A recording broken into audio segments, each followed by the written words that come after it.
Welcome to a live segment on my, flagship channel. We've got breaking news. It's changing a whole lot pertaining to Elon Musk, so that's why I decided to do this one live. And, so here's what happened. Normally, I record a little bit earlier, and we got news that Twitter employees were seen visibly shaken as they were departing and being laid off. And then, as I'm actually recording, news changes that it may, in fact, be a hoax. So there are a lot of developments, and there's going to be a lot of commentary on this one because this is a developing news story, and there's a whole lot going on. Some people think that Kanye West has been reinstated. We don't know if that's true. The Hill is reporting that his account is visible, but it was always visible. Plus, we've got a whole bunch of articles that are all basically saying the same thing, and it's more of a commentary thing. So I said, let's do this one live. So my friends, CNBC reported departing Twitter employees say layoffs have started as Elon Musk takes over. And they were reportedly visibly shaken. And I think it's hilarious. But the narrative coming out of it is actually quite funny. One of the employees saying, I have a Tesla and I don't know how I'm going to make payments. Well, following the publishing of this story, as I prepared to address the layoffs, it appears the news shifted to this being a possible hoax. So we don't know for sure what exactly is going on, but we do have developing information. And that is Elon Musk has announced he will not be bringing people back just yet. He's going to be creating a council. So until that council is convened, they won't be bringing anybody back. It's a disappointment. I was hoping that by tonight we would actually have, Trump or Alex Jones or Milo or somebody back on the platform. Now, as I am doing this live, I'm just going to look at your comments to make sure that everything's working because I'm assuming it is. I don't know. A lot of people might be saying it's not working. Is it working? You guys comment. Let me know if it's working. We'll make sure it's working. But before we start reading this news and going through all of the salty tweets of many on the left and the article after article after article saying Elon screwed up, it's the end of days, he's going to regret this. I think they're all really hilarious. We'll comment on this, and I will take your super chats in this segment as Friday. It's a whole lot of fun. So before we get started, of course, head over to timcast.com, become a member to directly support our work. As a member, you're keeping our journalists gainfully employed. You'll also get access to the Tim Pool Daily Show Uncensored segment, which is Monday through Thursday at 11 p.m. There's a huge library of content, plus Cast Castle Tales of the Inverted World. We get a new show starting up, I believe, in only a few days, hopefully. And that's going to be live commentary on mysteries, UFOs, etc. A bunch of really cool news and information starring Shane Cashman, as well as some other friends and guests and hosts. But we got a lot to dig through. So again, smash that like button, subscribe to this channel, share the show. In fact, we're doing this one live, so if you want to share it, by all means, go ahead and do it. And I'm going to read your comments, read your chats and super chats in this live segment as well. So feel free to super chat away. I'm going to take a quick second and see what you guys are saying. People are saying live, live, live. Yes, it is live. People are saying it's working great. Glad to see that it's working great. And this is filmed in a different studio. So, we got so much to go through, my friends. We've got Robert Reich saying it's a hostile takeover. We've got this tweet from Yasmin Kram about employees who are laid off. Apparently, this may be a hoax. We'll see. Vijaya Gade no longer has Twitter listed in her bio, so that's confirmed. Oh, there's just so much to go through. The bird is freed. Well, let's just jump into it. Let's get started on this segment. CNBC reported departing Twitter employees say layoffs have started as Elon Musk takes over. It's entirely possible. The context around this is that Elon Musk has brought in Tesla engineers to go through the code. Hopefully, we're going to see bias exposed, but who knows?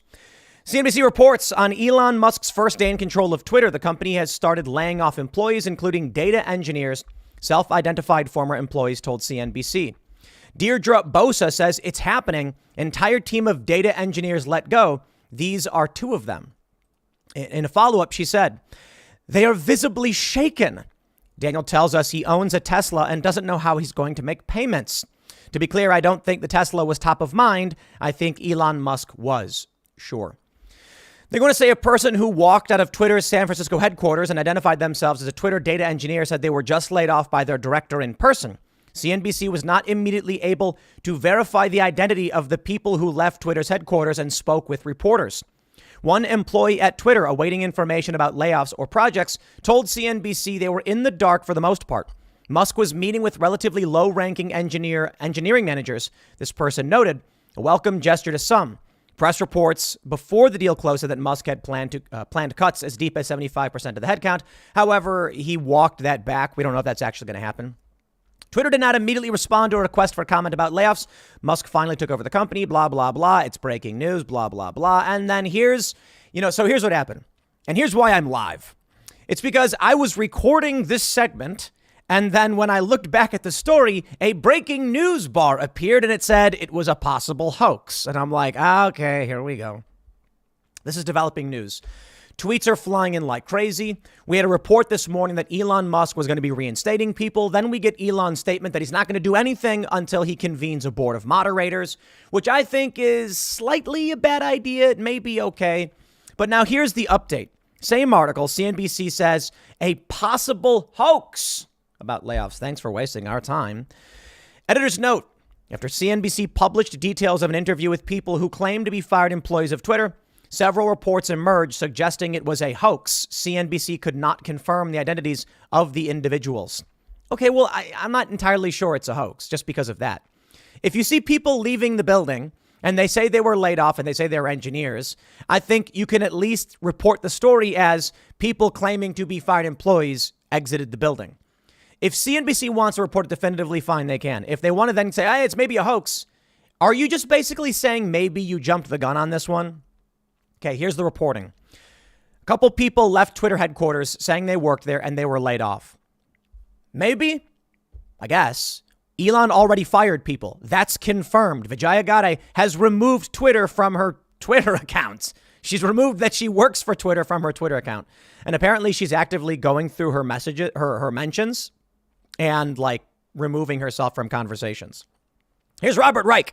You know him, you love him. He says, we just witnessed a hostile takeover of Twitter by the richest man in the world who regularly tries to silence critics.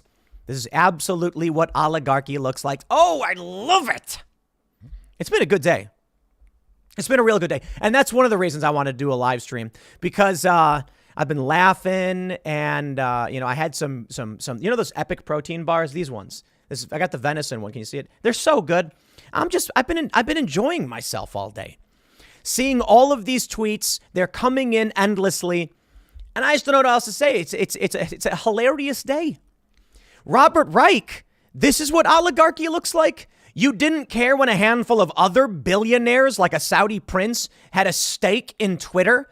Elon Musk comes in and it's the apocalypse. Oh, spare me the naivete.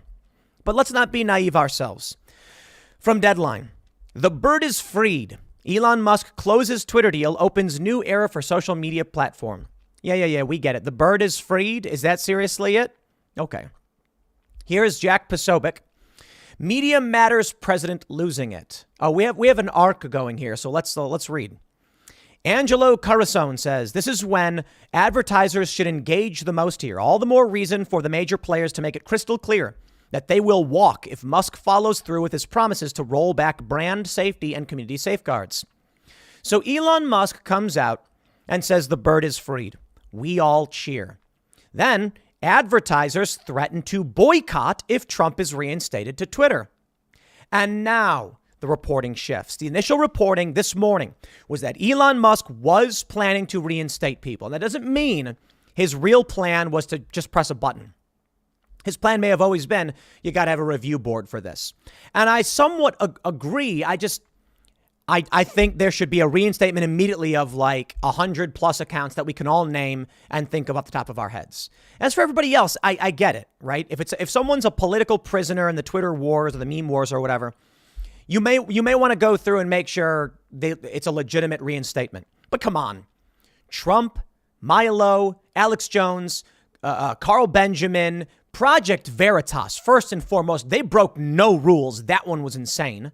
I mean, Carpe Donktum broke no rules. That was also insane. You want to make an argument about like, oh, we think you're saying mean things, so we banned you. Okay, well, the point is we now believe in free speech, so we're going to reinstate these people. As for Project Veritas, they didn't break any rules. It's a news organization being led by one of the last journalists in this country. Suspending them was wrong. And how about the Babylon Bee? How about Jordan Peterson? The fact that Elon Musk is saying this, look, here's what he's saying. Twitter will be forming a content moderation council with widely diverse viewpoints. No major content decisions or account reinstatements will happen before that council convenes. No. I said it's a bad move, IMO. Free the political prisoners. Use the moderation council for the wider circle of accounts, and then use it for future accounts. But a lot of people responded saying, oh, it's the right thing to do. It's the right thing. And you know, Ian Malstrong saying, I trust you to make the right decisions. I don't completely disagree with this, but I think this story right here has more to do with why he's slow rolling this. Now, I will pause. It's still all good news, right? Not a negative. You know, we cracked open that Louis XIII and then retweeted Gays for Trump, showing the image. And then I don't know if you guys caught this, if you were watching Timcast IRL last night. We wrapped the show up. And then Serge hit the camera button trying to fix the camera. And then it created a hot mic moment where you just hear Alex Rusowitz say, I retweeted gays for Trump. And we went, oh, and then it cuts off right there. So a lot of people thought that was funny. But anyway, we're celebrating this. It's good news. Elon Musk already getting rid of some of these people is good news. But this is what happens. From timcast.com.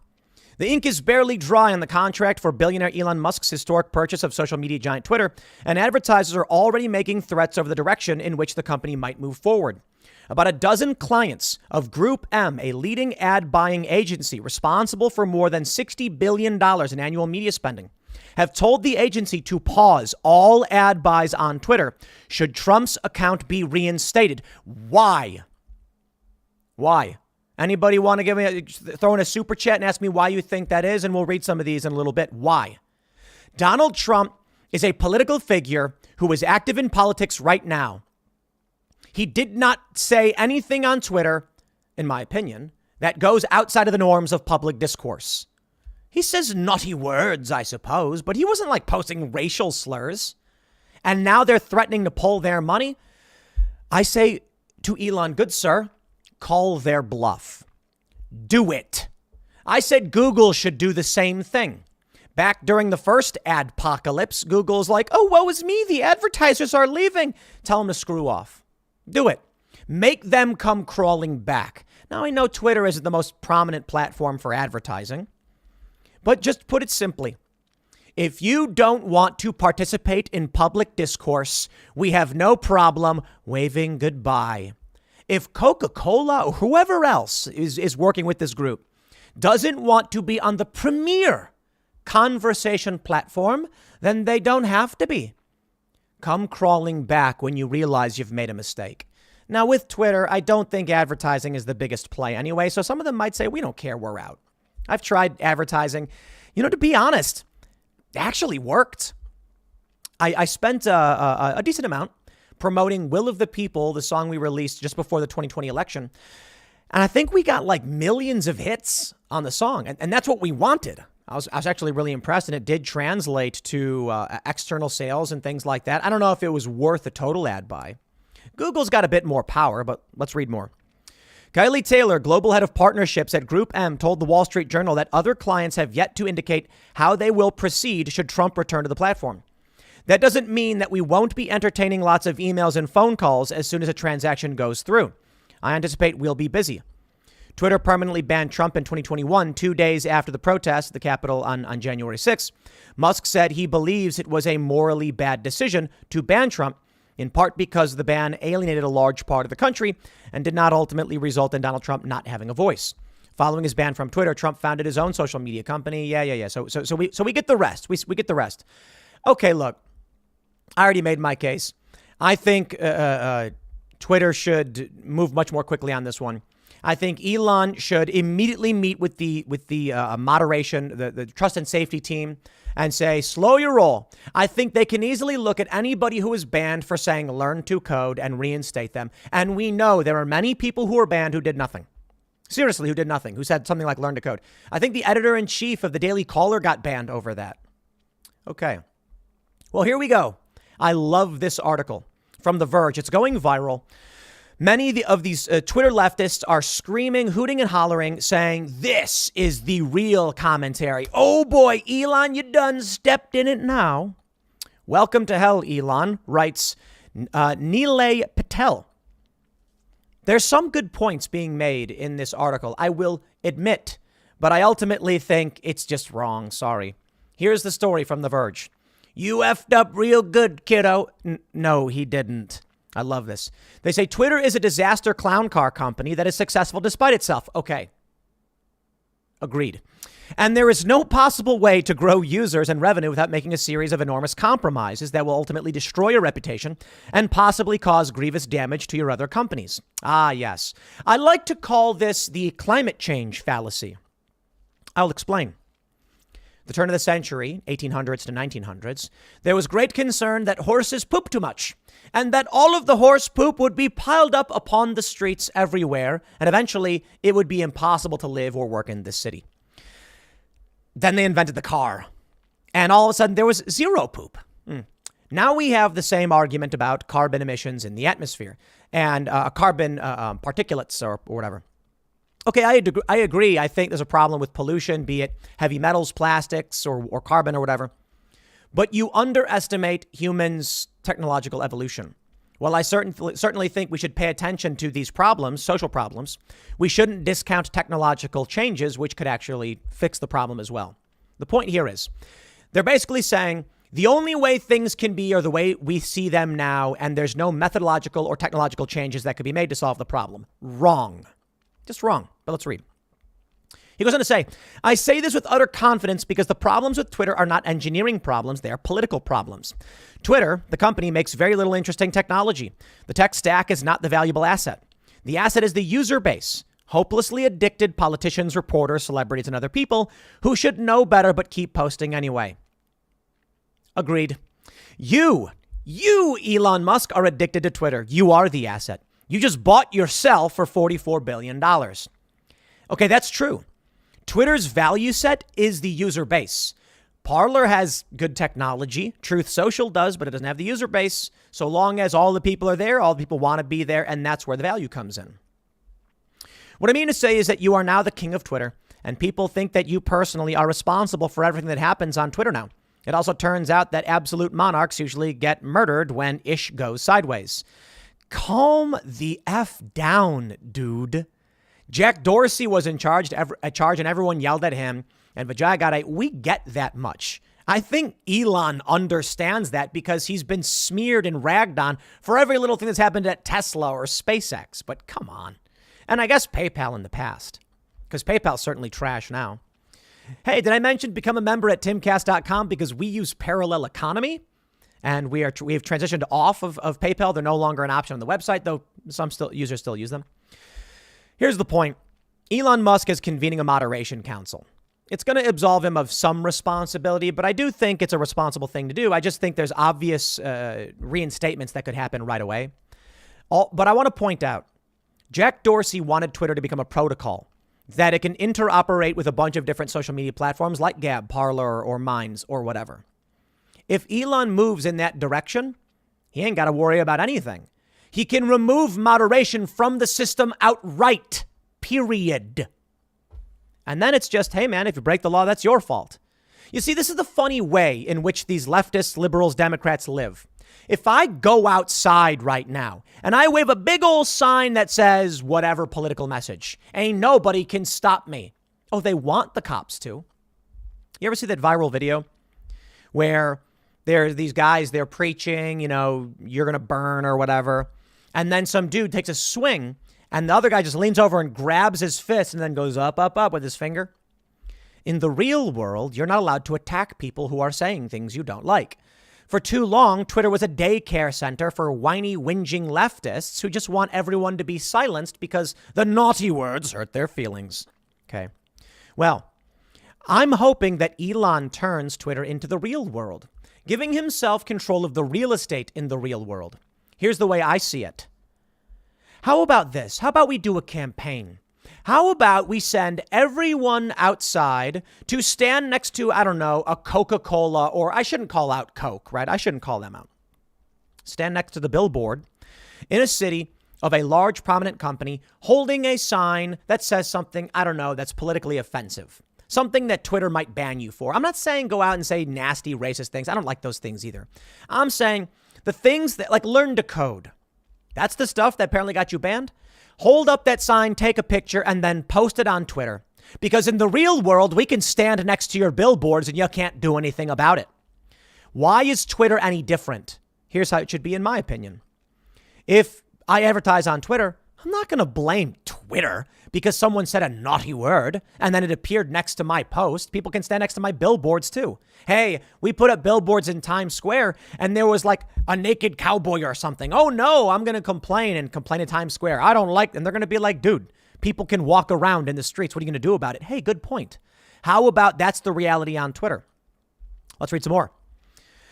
He says, here's some examples. You can write as many polite letters to advertisers as you want, but you cannot reasonably expect to collect any meaningful advertising revenue if you don't promise those advertisers brand safety. No, you can promise them that this is a public square and you can only be as safe as society allows. So if it's illegal, they'll take it down. If not, sorry. I mean, think about it. Think about what goes on in Times Square. A dude, look, I went to Times Square a couple months ago. Dude stabbed the lady. I had ads up there. Did I complain to my ad agency? I got to complain to you. There was some violence there in the streets. They're going to tell me to screw off. They're going to say, then don't buy it. You see how that works? If you want to be where the people are, you have to accept that people have opinions you don't like. So blah, blah, blah. He goes on to mention that all of these platforms learned the hard way. Also, everyone crying about free speech conveniently ignores the biggest threat to free speech in America is the effing government. Keep swearing, bro. Which seems completely bored of the First Amendment. They're out here banning books. They're not. Elon, President Joe Biden, and former President Donald Trump have identical policy positions on Section 230. They both want to repeal it. Do you know why? Because the First Amendment prohibits them from making explicit speech regulations. So they keep threatening to repeal the law that allows social networks to even exist in order to exert indirect pressure on content policy. You see, these people are just liars. The reason why the left wants to repeal Section 230 is they want more regulation. And the reason why the right wants to repeal it is because they want it to be more of a free-for-all. I mean, there will still be some rules. It should not be repealed. It should be reformed. But the policy positions aren't for the same reasons. We see the Democrats come out and say, we got to regulate hate speech. We need more powers.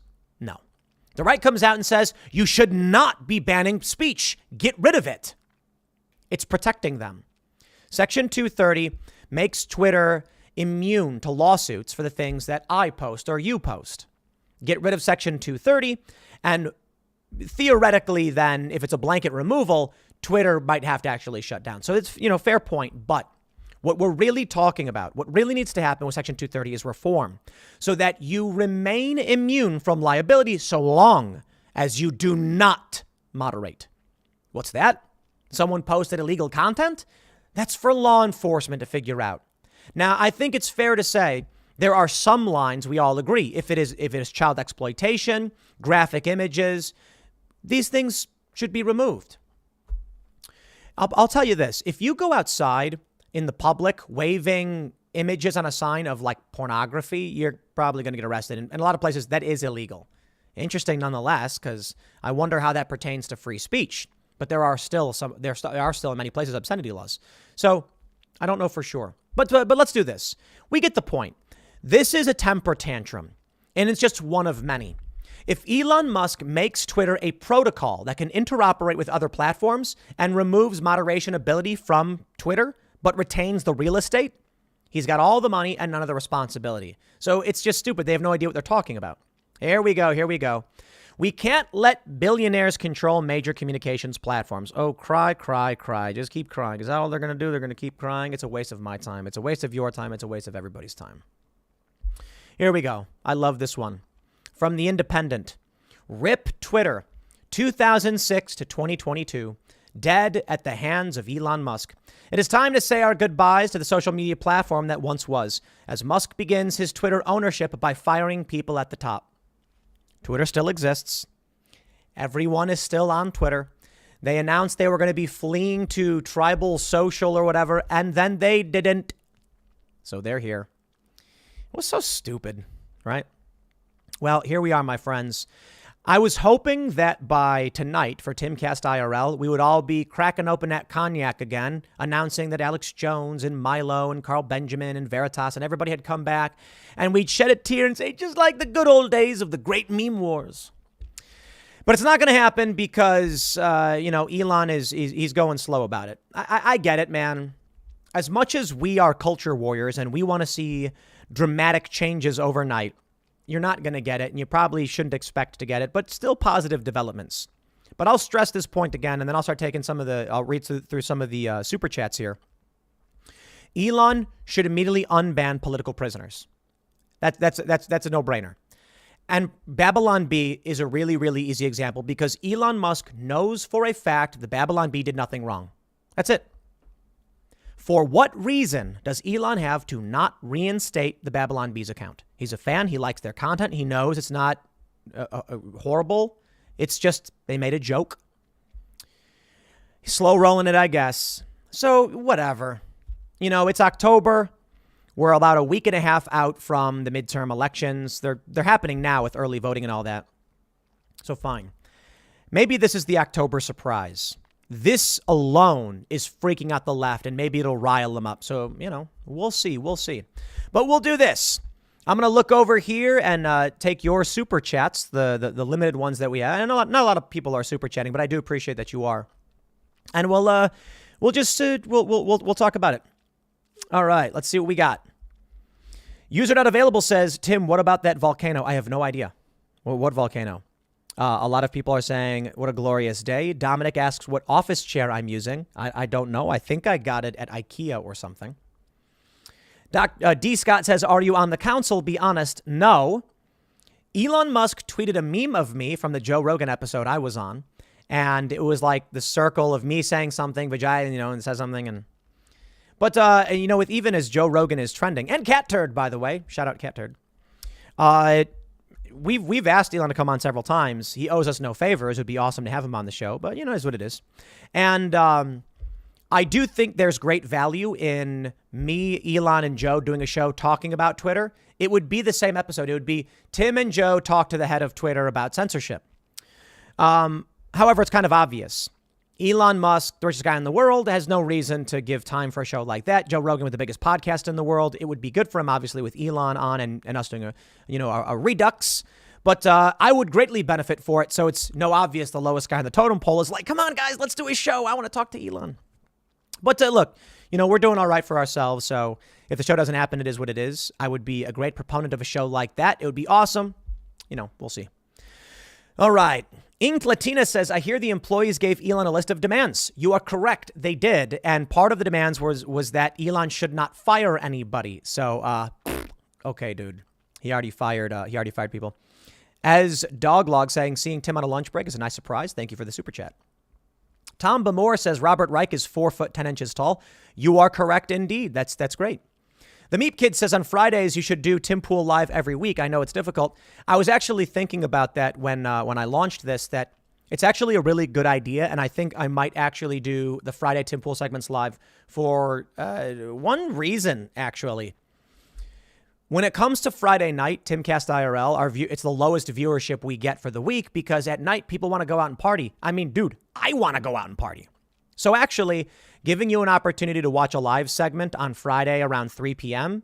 actually makes sense because then many of you go out and then come watch Timcast IRL Saturday, Sunday, or listen to the podcast. So interestingly, the podcast version, the Friday show gets the most viewership out of anything.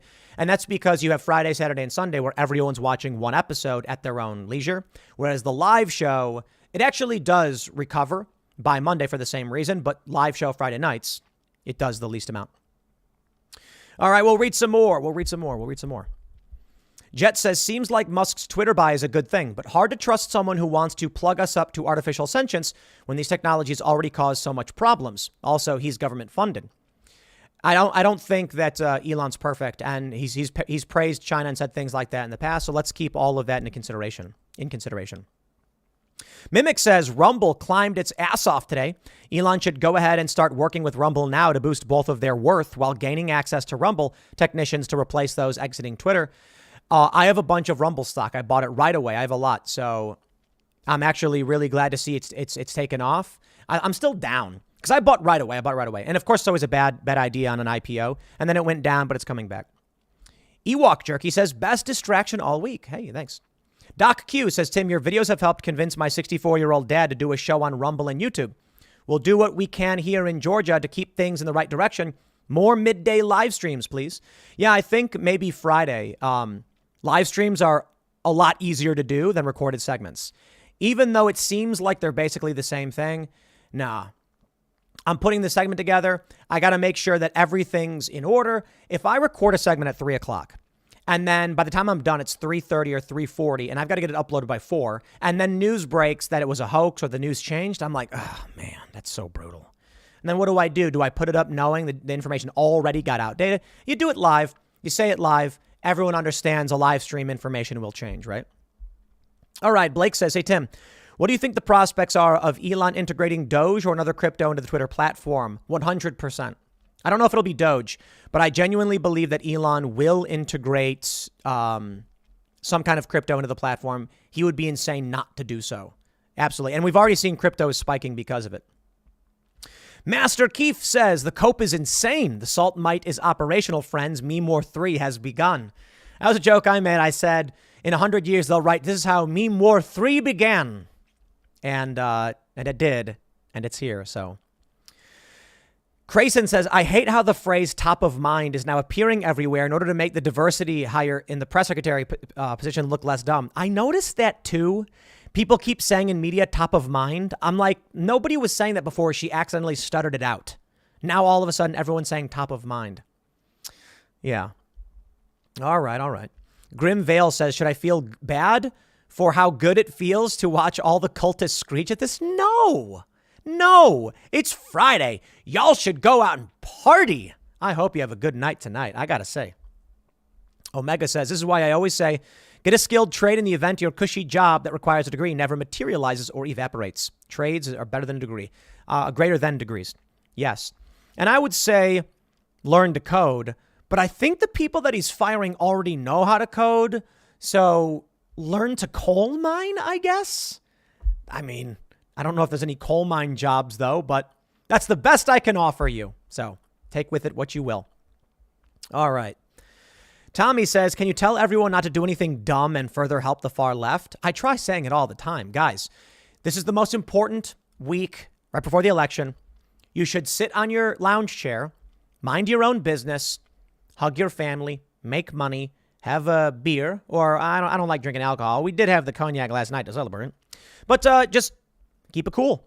Don't give them any reasons to rile up their base. Okay. We'll grab some more super chats. What do we got here? User not available says, Tim, what if they bring them back and then ban you? I mean, that would be actually really funny. So, whatever. It'd be I really don't like Twitter, you guys. I really don't. That's why I'm tweeting insane nonsense. What did I tweet today? I said, I said something like, it's crazy how long it took for us to realize what a great president Obama was. So it was something like that. And then I said, only now do we realize the problem of overpopulation and the genius move of blowing up kids. You want to know what's really, really funny about Twitter? With all the rules still in place, and I've tweeted this before Elon bought it. If your tweet is pro-war and pro-climate change narrative, there's no hit pieces, there's no smears, there's no leftist anger, there's no censorship. So if you say, Obama reducing global population by launching missiles and blowing up civilians and children, nobody ever wrote a hit piece about me for saying that. The people on the right know exactly what my point is. The libertarians are laughing because they totally get the irony. And the left is like, well, it's in line with our agenda. Isn't that insane? It's just totally insane. You can make that point, yet say, learn to code, and they nuke your account right away. It's amazing. All right. Hayden says they're threatening to pull money because of their fear of losing power. Coca-Cola and other companies are all in on public-private partnerships and ESG. When truth and thought reign, it's hard to force people into it. I agree. All right. I'm going to go through the current super chats, but I want to make sure this one this appears on YouTube. Well, I'll just keep streaming. Why not? We'll stream as long as we can. Christopher Hamrick says, Tim, you should start posting videos of you talking politics in a kitchen. Talk with your hands the entire time. Ah, yes. A fan of Politics Girl, I see. I don't mind some of the points Politics Girl makes, and I don't mind some of the podcasts. It's fine. When she had on this Democrat running in North Dakota, I think North Dakota, and he was talking about what he wanted to do, and I was like, that's fine. The problem I have with Politics Girl, I should say the critique I have of her, is that it's all emotional platitudes and it's all emotional arguments, no fact-based arguments. Like every time I see a video from her, she says, Republicans don't want to lead. Republicans are just cheating. Republicans are just bad people, and they're really nasty. And I'm like, okay, but why? So I try to make sure that when I'm doing critiques, there's reasons for it. When I say something like, even if it's a fact-based, a fact statement, Joe Biden, his policies are the reason why gas prices go up. I won't just end there because the left responds by saying, that's not true, you're just lying. So I'll say, Joe Biden is the reason gas prices are going up, notably because he shut down the Keystone Pipeline. That's one reason. Shutting down the Keystone Pipeline created a speculative drive in the market.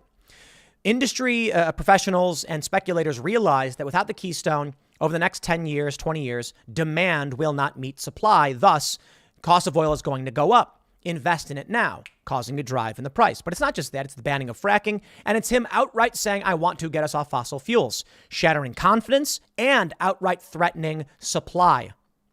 Did I say demand won't meet supply? Supply won't meet demand. That's what I mean. You're going to have 100 people who want gas, but want fuel, but without Keystone, we're not going to be able to reach that number. Then Biden goes and begs Saudi Arabia for oil. So I try to back up what I say. Politics Girl often does these things like Republicans are evil, and the only reason they don't like us is they think we're evil. And I'm just like, it's a bit more complicated than that. But hey, I'll put it this way. Shout out, no beef, other than my personal critiques of her politics and her presentation. But the right has emotional arguments as well. I just think that the post-liberal, libertarian, and right faction tend to make fact-based arguments and logical arguments. And just the other night, I was arguing with Jack Posobiec about that firefighter thing. We disagreed, and we're still friends. Hey, look at that. Bring the smoke, says Tim. You say we need to change the culture, and I agree. That's why I started a channel. I've sent an email to Pitches several times because I'd love to work with you with my cooking show. So we basically discontinued the Pitches email because there's a bunch of legal challenges in operating it. We can't have it. So, we're just, it's dumb, but that's the way it is. There's a reason corporations do things, and we learn more and more as time goes on. Exactly why. So I will say, considering I have to get this up on the podcasts on iTunes and Spotify, that I will have to cut the stream in about a minute or two. So I'll just read a couple more super chats. Fearless Soldier says they nuked me for reposting a meme I found on Twitter from 2014, then nuked my new account when I started informing advertisers about illegal content being shown and solicited next to their ads. You should file a lawsuit. I think if the content exists on Twitter and they ban you for it, even though it's already there, I think that should be ground for a lawsuit, mainly due to breach of contract. If they want to argue you violated the rules, you can say, no, I didn't, because that account did the same. It's identical content. So at the very least, they would have to reinstate you, probably with a warning, or I don't know. Talk to a lawyer about it. If I could do a longer live stream, we'd probably get the viewers up. But Doc Q says the fact that you can pull in 24,000 live viewers at 3 p.m. on a Friday, keep up the great work, brother. Hey, man, that's on you guys. Seriously appreciate it. Thanks for tuning in for this special live edition. All right, let's see. Patrick Davis says, Tim Pool, you should publish the video games you've created. Would love to see them. They probably exist somewhere. When I was 12, I made a platformer where you were a dude running through a factory and there was no story. I just started making a video game. I was using, I think I started with Games Factory and Multimedia Fusion. It's been a while. I made some Flash stuff and it was a long game. It had a ton of levels and it was a basic platformer. It was, it wasn't just a left to right scroller. It was a full, I don't know if you've ever played Spelunky. It was you started in the bottom left and you worked your way up, collecting all of the coins to eventually open the door to the exit. And there was no combat. It was just obstacle oriented and jumping over bad guys. And there were little machines. And I made another game where you played a stick figure running around and it was a shooter and stuff like that. They probably exist somewhere on some lost hard drive. I don't know where they are. Oh, Adrienne Curry in the chat. What's up, Adrienne? She says, we have nothing better to do than watch you discuss liberal heartbreak and tears. Life is good, isn't it? Isn't it? It's not so much about the liberals. It's about the cult members. The people who lie, cheat, and steal all day, every day to make money, to get power, and to just generally abuse the system. That's what it's about. But we do have a new video game coming out soon. We're working with Seamus Coughlin and Freedom Tunes on the art and everything. So it's basically a Freedom Tunes based video game that we all worked on, and we're doing the development. So that's really, really cool, man. Let's read a couple more. We'll read a couple more because I do got to upload this to the podcast and get that out for everybody. L Boogie says, all I care about is my 100 Twitter shares at 53. I could care less about woke, broken liberals getting fired. McDonald's is hiring. Haha. Where's my money, Elon? Where's my money? All right, everybody, smash that like button. Subscribe to the channel. Share the show with your friends. Become a member at timcast.com. If everybody watching right now became a member, well, I'll be honest with you guys. If everybody who is watching right now who's not a member became a member, we would make more money, I guess. But I'll be honest with you, with the challenges we face, it's personnel oriented. We can only hire so fast. Hiring too fast results in a bit of chaos. We are looking to hire people to help expand Cast Castle because we've got plans. We are launching a new show called Mall Store. We're in the process of acquiring the location for Mall Store. Rising Star says, I love that you are watching Nathan For You. Great show. Nathan Fielder is one of the funniest guys I've ever seen. And the Mall Store idea we had is basically a pop-up store once a week that's silly and funny, and it's a reality-based. And, you know, I didn't watch Nathan For You until recently, but we've been working on Mall Store for months now. And I think there's a lot we can implement inspired by what Nathan For You did. And so I think there's an interesting kind of overlap in the ideas. They're different, but it's a similar format with a reality TV-based business model thing. So now that I'm watching Nathan For You, I'm getting deeply inspired by his genius, by his absolute genius. So I will say we're looking to hire a lot of people. We are looking to expand Cast Castle, particularly with content creators, comedians. We have a few people in mind. Rusty Cage, we had appear on the show. We hope to work with him more so. He's got his own channel, though, so you get the idea. But I'll wrap it up there, because this will have been a longer segment than I normally do, and I wanted to go live. So seriously, thank you everybody who super chatted. Thank you for everybody who smashed the like button. Become a member at timcast.com if you want to support our work. And we will be back at 8 p.m., Timcast IRL, hanging out with a bunch of cool people and probably talking more about all of this. So with that being said, thanks for tuning into this segment, and we will see you all tonight at 8 p.m.